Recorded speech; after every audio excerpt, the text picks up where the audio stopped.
Hi, this is chapter 1 and 2 stats test corrections. So make sure you're putting your test corrections on another piece of paper.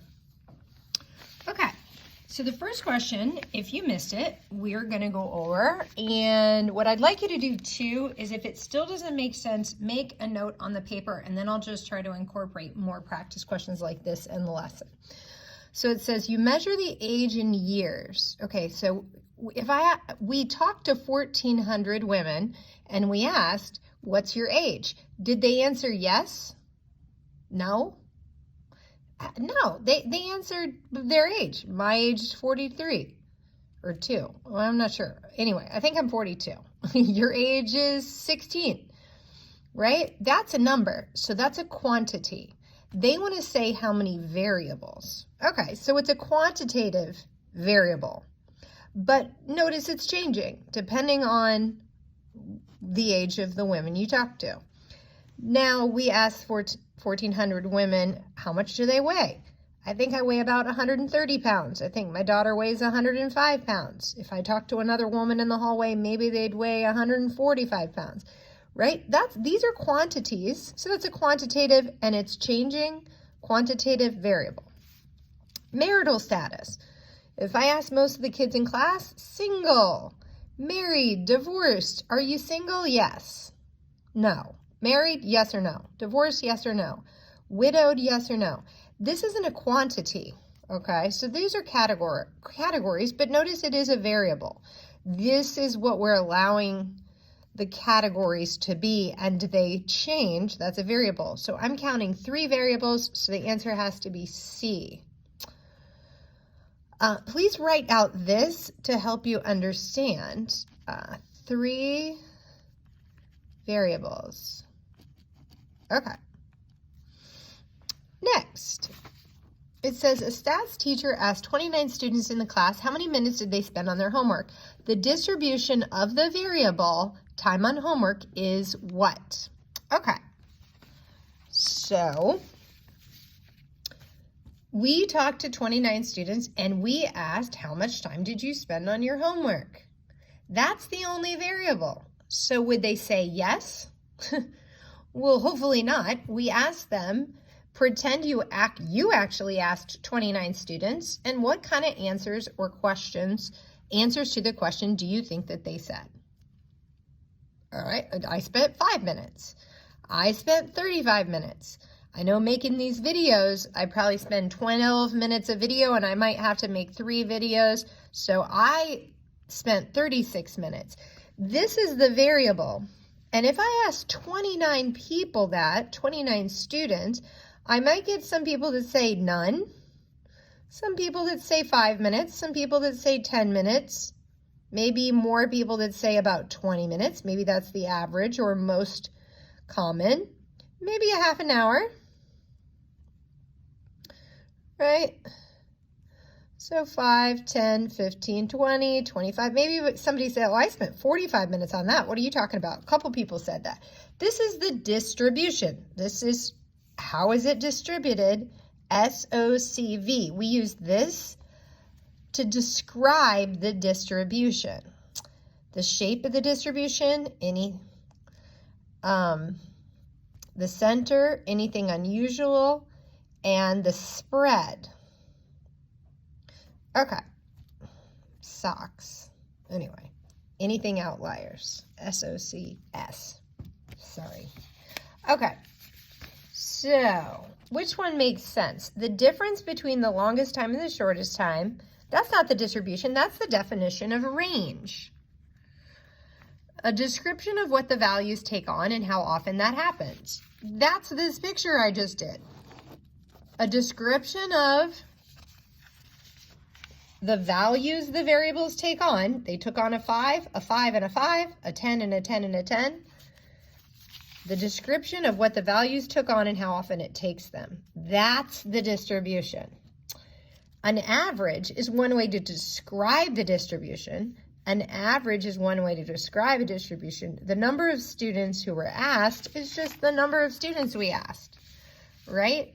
So the distribution, and let's write that down, Distribution could be defined as our answer, a description of what values the variables take on,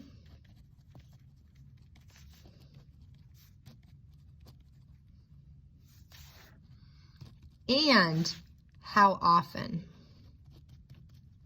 it takes them. That's what a distribution is. That's its definition. Okay, good job. Now let's look at number 3. If it snagged you one more time, hopefully we'll clear up the misconception. One way economists would measure the health of a real estate market is counting housing starts. So it looks like the data collected was somewhere between 15, right? And here about 1,500 starts in this year. And I'm trying to read this because they added these weird cartoony things, okay? Now, the reason why somebody might do that is you're asking yourself, well, what kind of graph is it? And why did they add these cartoons? So they did the picture to deceive you. They did the picture to deceive you. They want to make some stuff look bigger than it really is.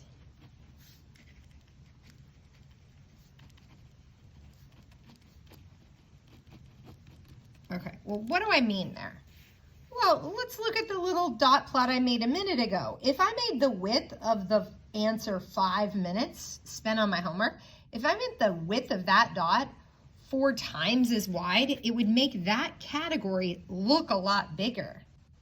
So we, just like our dots have to be the same width, if we make bars, those need to be the same width.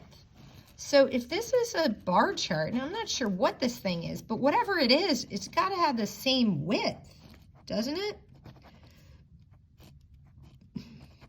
Notice if they were all the width of the little house, then that makes it seem, let me take an eraser and hopefully you can see like, oh, this does look misleading. This data looks, now when I make the widths the same, notice how it doesn't look like there was that much of a change between 06 and 07. Interesting, right? Really not a significant change.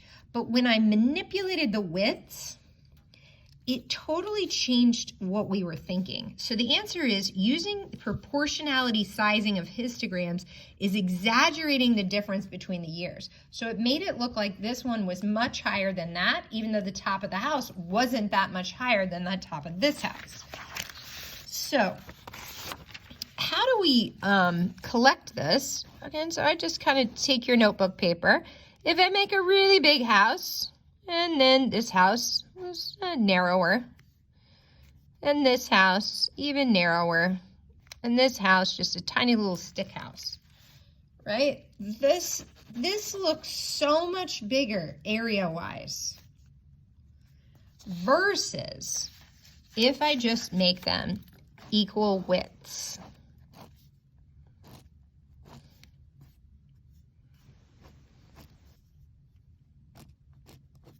Okay, this data displays differently than that data. Notice, not a big difference.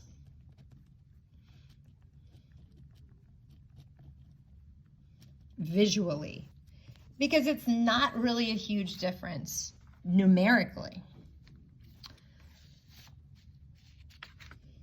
So what kind of graph is this? Well, it looks like a bar graph.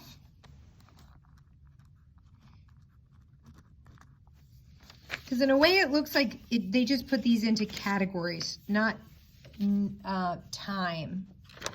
And so if you make a bar graph, the bar width has to be the same. All right, let's go to number 4. All right, in a study, we talked about this one in class, but I definitely want to get it, especially if people weren't here. In a study linking high blood pressure to cardiovascular disease, a group of white men in this age range were followed for 5 years. At the beginning of the study, each man had blood pressure measured and it was classified as low or high. Following the table, this was the number in each blood pressure category and the number of deaths that were collected in that 5-year period. Based on this information, what can be true? Okay, so anytime you see a table like this, you should be tallying this up. So this is our total in the study that had low blood pressure. This is our total in the study that had high blood pressure. So in grand total, this is how many people we talked to. Okay, so out of all the people we talked to, 60 died. So if we think about this, it looks like it's too hard to tell because in a way it looks like we talked to more people with high blood pressure. So let me go grab a calculator. Right? In order to really compare these, because they don't have the same denominator, that's why we invented a percent. We want to say out of 100 of the people we talked to. So we can put 50 of the people with high blood pressure died. Okay, so what percent in that category died? Now that's not 14%, that's actually about 1.5% or 1.4%. So not a lot of people died, but tell that to their family. That's a lot of people dying, right? 50 funerals. Now let's see, were you less likely to die if you had low blood pressure? So let's figure out what percent of these people. So if we take 2010, and that's our denominator. Okay, now we can compare them. So of the people with low blood pressure, less than 1% of them died. Now that's not 5%. If you move the decimal here, that's 0.5% of people died. So this is actually a number that's almost 3 times as much. If it would have been 1.5, it would have been 3 times as much. So if I know you have high blood pressure, you're 3 times, based on this data, you're 3 times more likely to die. So there's an association there. So this is pointing to this question number 1. These data are consistent with the idea that there is a link between high blood pressure and death.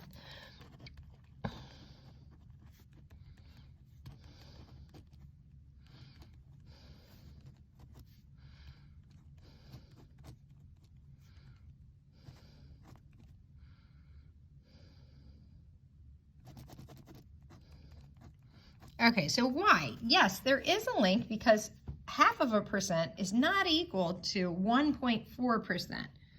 So there appears like there must be a link. Check out the next video for the next questions.